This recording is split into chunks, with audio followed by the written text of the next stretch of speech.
Here's 5 steps you can use to bust any objection. So step number 1 is you have to understand an objection stems from a belief the person has, whether they realize it's a belief or not. So step number 1 is to actually identify and understand where that belief comes from. For example, if someone tells you something's too expensive, you can ask yourself, well, compared to what? Where are they making that decision? Is it that they don't have a lot of money, so anything seems too expensive? Or is it that they just don't see the value outweighing the cost of whatever you're selling? So number 1, we have to understand it's a belief, and we have to identify where that belief comes from. Number 2, you have to ask if they have a measurable way to know if their belief or objection is true. For example, if someone told me something was too expensive, I would just simply ask them, well, expensive compared to what? At what price point does it not become expensive? At what line in the sand is something expensive versus not expensive? If someone told me that they don't have enough time to go through a program or something we were selling, I would just come back and say, well, how do you know? When does something become not enough time, too much time?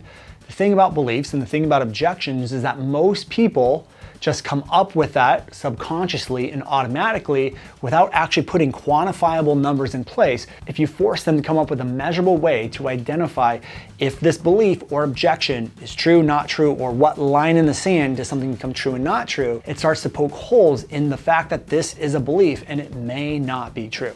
Now, we haven't disproven anything at this point. We haven't busted them out of the objection. What we're doing is we're weakening the belief that created the objection in the first place. Step number 3 is to move their focus or attention away from the belief or away from the objection as best as you can.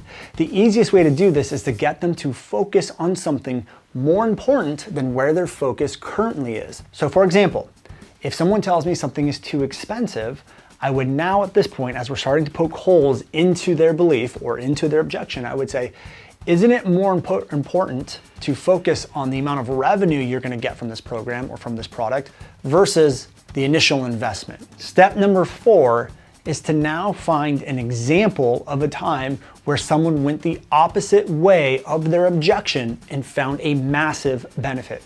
So again, for example, if someone told me something was too expensive, and they were focused on the price of the program instead of looking at the ROI or the benefit they're going to get, I would find an example like Bill Gates. Well, can you imagine what would happen if Bill Gates decided to not follow through with Microsoft because he had an initial investment of buying hardware? What Bill Gates did and what most successful entrepreneurs do is they focus on the things they can gain from this product. They focus on the benefits versus the initial investment. So now what we're doing is we're finding other proof and other real examples that they know of in order to back up that this objection may not be in the best interest, it may not be completely true, and that they're seeing other people thrive by doing the opposite of what they originally believed. And step number 5 is you want them to make a decision. So the easiest way to do this is to ask them, do you want to continue thinking the original objection or the original belief, or do you want to go this way, which is the new way? You get all of these other benefits. So for example, at this point, I would say, so do you want to continue thinking this program is too expensive, even though you don't actually haven't identified what is expensive and what's not, and possibly never see the benefit? Or do you want to be like Bill Gates, who makes the investments they know they need to make so they can have the results that most people can't? Which one do you want? Because I know which one I would choose. And you put them in a bind by making them choose which direction they want to go. Now, by now, what you've done is you've got them to identify this may not be completely true. You've poked holes in the original belief. You've given a counter example. You've moved their focus to something more important, and now it's time to make them choose. Now, this is a 5-step framework that we use to overcome objections in sales, but it's also a framework that we use inside of content, because whether you know it or not, your industry is filled with objections and filled with beliefs. And sometimes these beliefs are causing people suffering. Maybe it's they're not making enough money, losing enough weight. Maybe they're suffering in relationships with their family. It's all because of beliefs. Now, most entrepreneurs focus all of their content on how-to, educational. But what if you decided to put out content that focused on beliefs and you move people to better spots? You stood out because you stood for something.